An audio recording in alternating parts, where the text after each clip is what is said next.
जब पी के आवे दारू खोजे लगे मेहरारू, जब पी के आवे दारू खोजे लगे मेहरारू, नाश्ता देवेला जो बनवा के घर के सखी, कोही के तनाले कोही के तनाले कोही के तनाले खेला भातर के सखी, चुमा चौकी पलवेला पछार के सखी, कोही के तनाले खेला भातर के सखी, चुमा चौकी पलवेला पछार के सखी।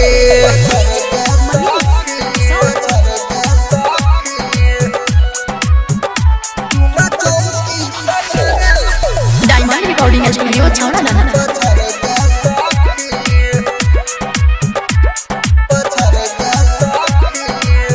अरे जब घरवा में करे लगे दासा,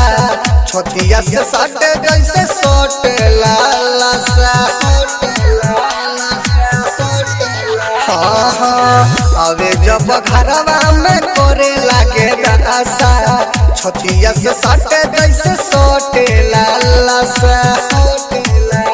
धोके धरा देला लहंगा लातर के सखी, कहीं के तनाले कोही के तनाले कोही के तनाले खेला भातर के सखी, चुमा चौकी पलवेला पछार के सखी, कोही के तनाले खेला भातर के सखी, चुमा चौकी पलवेला पछार के सखी।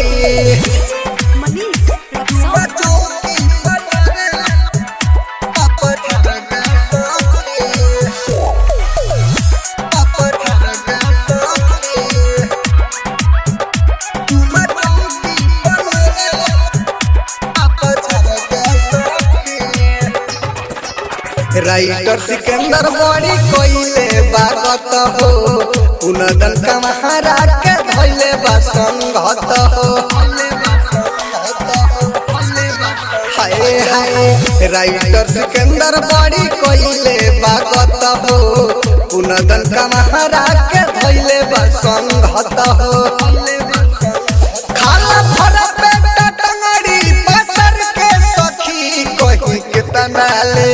कोही के तनाले कोही के तनाले खेला भातर के सखी, चुमा चौकी पलवेला पछार के सखी, कोही के तनाले खेला भातर के सखी, चुमा चौकी पलवेला पछार के सखी, जब पी के आवे दारू खोजे लगे मेहरारू, नाश्ता देवेला जो बनवा के घर के सखी, कोही के तनाले कोही के तनाले कोही के तनाले खेला भातर के सखी, चुमा चौकी पलवेला पछार के सखी, कोही के तनाले खेला भातर के सखी, चुमा चौकी पलवेला पछार के सखी। डायमंड रिकॉर्डिंग स्टूडियो छौड़ा।